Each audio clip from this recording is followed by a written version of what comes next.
ओम गौरी शंकराय नमः। भक्तों, आप सभी का स्वागत है आपके अपने चैनल पर संदीप भक्ति ज्ञान गंगा में। भक्तों, आज की इस वीडियो में हम सभी को मंगला गौरी व्रत की बहुत ही पवित्र कथा का श्रवण करेंगे। शास्त्रों में वर्णन मिलता है कि जो भी व्यक्ति मंगला गौरी व्रत की पवित्र कथा को सुनता या पढ़ता है या दूसरों को सुनाता है, उनका जीवन सुखमय हो जाता है। जो भी कन्याएं मांगलिक हैं या फिर जिनका वैवाहिक जीवन सुखद नहीं है या जिन कन्याओं का विवाह नहीं हो पा रहा हो, फिर किसी के पति या पुत्र के पर किसी प्रकार का कोई संकट है, तो वह इस कथा को सुनने मात्र से ही दूर हो जाता है। इस कथा को सुनकर परिवार में सुख समृद्धि बनी रहती है। शास्त्रों में कहा गया है कि किसी भी व्रत को करने के साथ ही कथा का पाठ या श्रवण अवश्य रूप से करना चाहिए, अन्यथा वह व्रत अधूरा माना जाता है। तो आज हम वही कथा आपको सुनाने वाले हैं। तो देखिए, कथा सुनने के लिए जैसे कि आप पूजा कर लेंगे, चौकी के पास ही बैठ करके हमें यहाँ पर हुंकारा भरते हुए कथा को सुनना चाहिए, तभी आपकी जो है पूजा संपूर्ण मानी जाती है। तो चलिए देरी ना करते हुए हम कथा को शुरू करते हैं। तो कथा इस प्रकार से है। एक बार एक नगर में एक व्यापारी अपनी पत्नी के साथ बड़े सुख से रहता था। उसे धन दौलत की कोई कमी नहीं थी, वह बहुत खुशहाल जिंदगी बिता रहा था। लेकिन उस व्यापारी को केवल एक ही दुख था कि उसकी कोई संतान नहीं थी, इसलिए सारी सुख सुविधाएं होते हुए भी दोनों पति पत्नी खुश नहीं थे।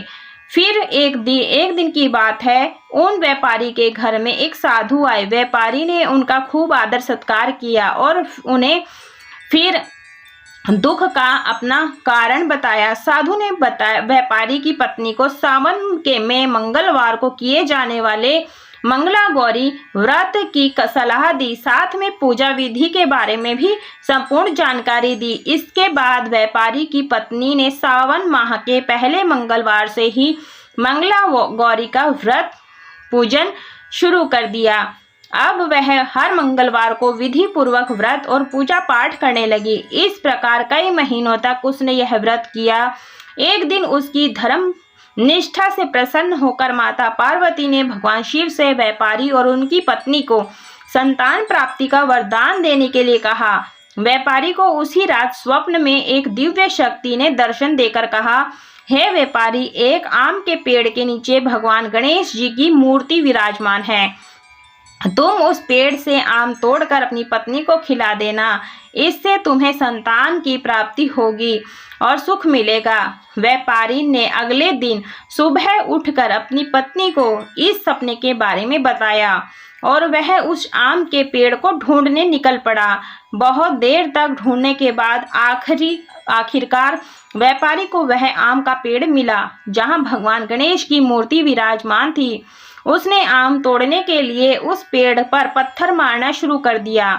पत्थर फेंकने से एक आम टूट कर नीचे गिर गया, लेकिन गलती से एक पत्थर जाकर भगवान गणेश जी की प्रतिमा को लग गया, जिससे भगवान गणेश क्रोधित हो गए और उन्होंने प्रकट होकर उस व्यापारी को श्राप देते हुए कहा, हे स्वार्थी मनुष्य, तूने अपने स्वार्थ के कारण मुझे चोट पहुंचाई है।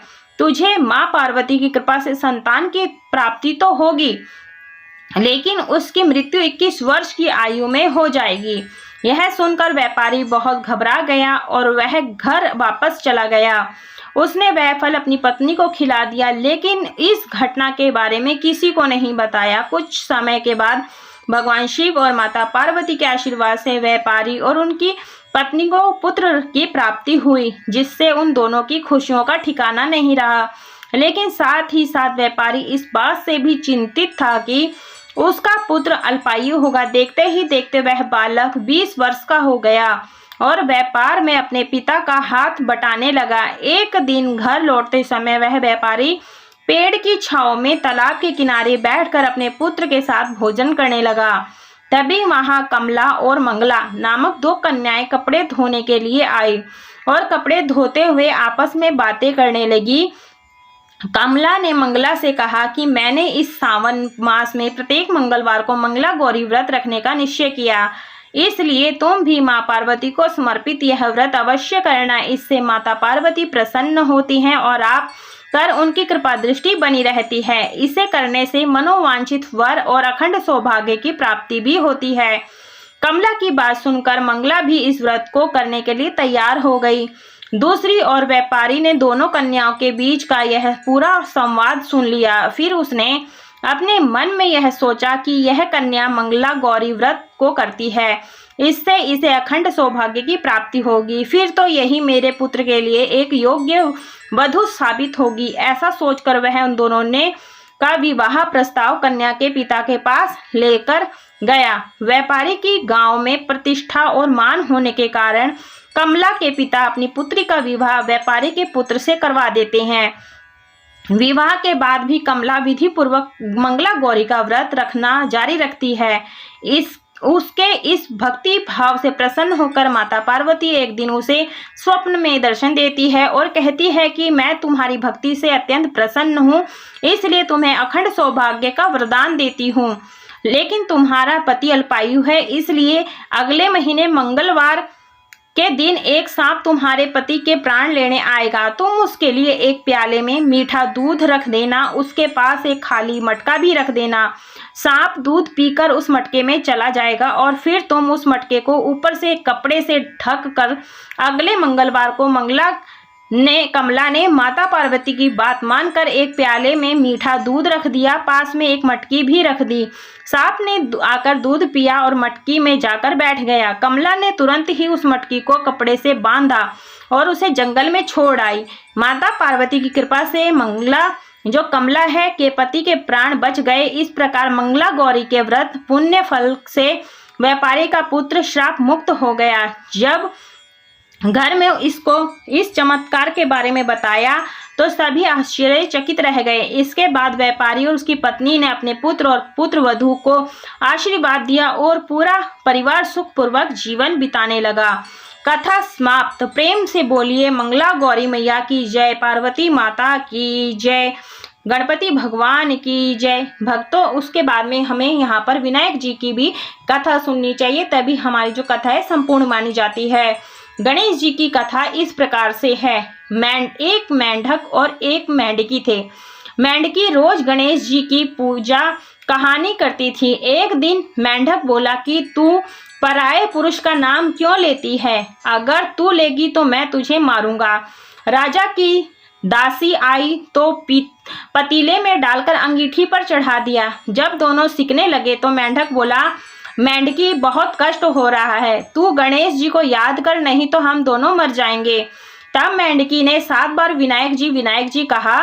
तभी 2 सांड वहां लड़ते हुए आए और पानी के पतीले को गिरा दिया।